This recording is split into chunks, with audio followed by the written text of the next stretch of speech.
Денес се дружиме со дечките од Прилеп на Точак, организаторите на иницијативата за критична маса за Прилеп. Со нас е Коларовски Борче и Даме Димески. Борче, да почнеме со вас. Кажете ни збор 2, која е целта на критична маса? Колку време се организира во регионот на Прилеп? Така. Па вака критична маса во Прилеп конкретно се организира трета година. Оваа година славевме роденденска критична маса во мај месец. За прв пат е започнато со возење во јуни 2014 година. Тогаш е направена првата критична маса во Прилеп и како за прва доста успешна и бројна, така да после тоа се продолжи да се организира критична маса и до ден денес е посетеноста на прилепчани доста добра. А инаку критична маса општо се организира во над 200 градови низ целиот свет. Тоа е замислата е значи како неформална група на велосипедисти кои што заедно возат низ централните градски подрачја на своите градови пред се за да ја поткренат јавната свест на луѓето, на сите учесници во сообраќајот како и на самите велосипедисти исто така за нивната безбедност. А после тоа онаму каде што нема доволно услови, доволно инфраструктура и слично, да се изборат за да се постигне таа цел, значи за подобро функционирање на велосипедот како превозно средство во сообраќајот, а исто така и за промовирање на велосипедот како средство за рекреација, нели? Така да, како што кажав, во Прилеп на Точак конкретно се викаме ние, нели има Скопје на Точак, Битола на Точак и слично, меѓу првите градови после Скопје сме што организиравме критична маса, така да значи постоењето е во Прилеп 3 години. Добро, ова среда се организира 40-та поред јубилејна критична маса, но овој пат се здруживте со граѓанската иницијатива Мрдни со прст. Значи како се здруживте две иницијативи и пошто оваа критична маса ќе биде различна од претходните? Така. Значи во врска со оваа критична маса Мрдни со прст беше иницијативата наша. Даме ги исконтактиравме ние, така да позитивно одговорија на нашето барање и решија да не поддржат на некој начин за оваа критична маса. Сега поразлична е заради тоа што е прв пат така соработка со некое друго здружение, инаку самостојно ги организираме. Повеќе испромовирано, повеќе тежина добива на национално ниво, не само на локално, бидејќи ќе има присутни гости од Скопје на Точак, од сите групи што соработуваме сега во зависност како ќе се снајдат со превоз и слично. И се очекува оваа критична маса, мислам, не се очекува, туку дефинитивно ќе биде најголемата што се случила во Прилеп досега. И како што е и самото мото на оваа критична маса, да ја направиме најголемата критична маса во Прилеп досега, или да го кренеме Прилеп на педали. Така да нешто поразлично од другите не е, значи критична маса во однос на возењето и си продолжува истата таа рутина, но со тоа што на крај на критична маса ќе има и забава, што ќе се случи на самото место каде што почнува да се вози критична маса пред споменикот на Александар Македонски.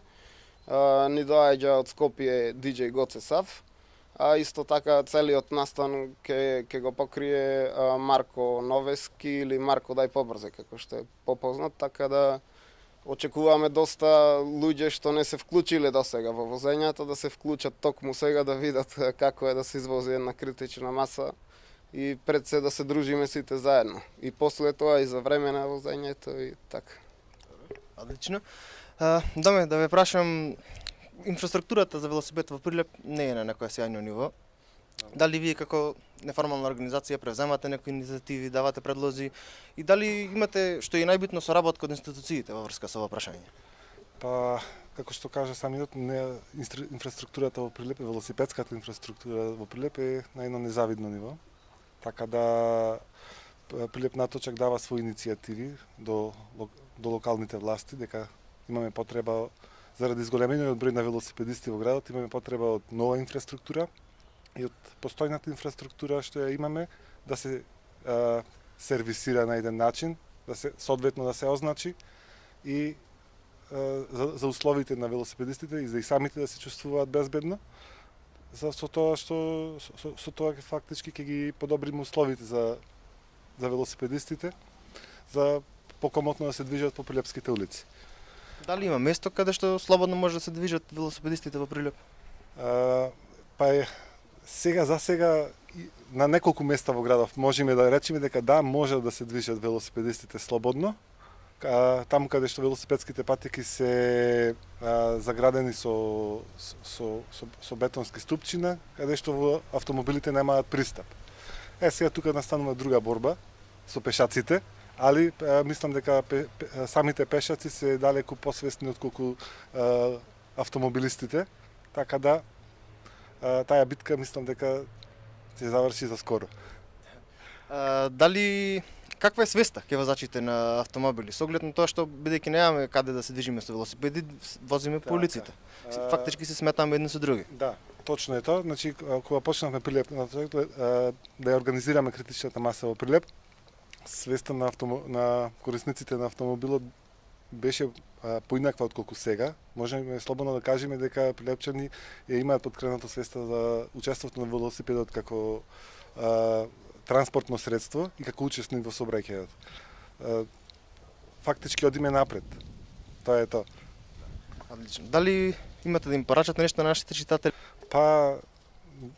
Ги покануваме утре да присуствуваат на критичната маса во Прилеп, да го користат велосипедот како транспортно средство за на училиште, до работа, на кафе, театар, кино, сегде каде што можат. И во поладните денови не е проблем, значи со велосипед може да се вози. Да, па со велосипедот се зачува и фактички природата. Така, да. Исто, тоа е здрава навика, мислам, велосипедот како превозно средство може да се користи, но придобивките од самиот велосипед се многу големи. Како економските, така и здравствените придобивки. Сега тука во нашиот град е за пофалба, пошто има доста луѓе што се наточак секојдневно и постари лица, не само ние помладите, значи посебно во пазарните денови тоа се забележува, така да има доста и групи што се организираат, групни возења, рекреативни и слично, така да е баш е добро во поглед на бројност на велосипедисти во Прилеп е моментално супер и тие рекреативни тури што се организираат се е во ред, само треба да се подобри јавната свест пред се на возачите, на институциите за да се решат тие некои инфраструктурни проблеми за да велосипедистите не сметаат на автомобилите, автомобилите не сметаат на велосипедистите, едноставно секој по својот пат безбедно до каде што тргнал до својата дестинација. Тоа беа Коларовски борчи и Даме Димески. Да излеземе во оваа среда најмасовно што може да направиме најголемата критична маса. Во 17:30. Почнува во 17:30 часот пред споменикот Александар.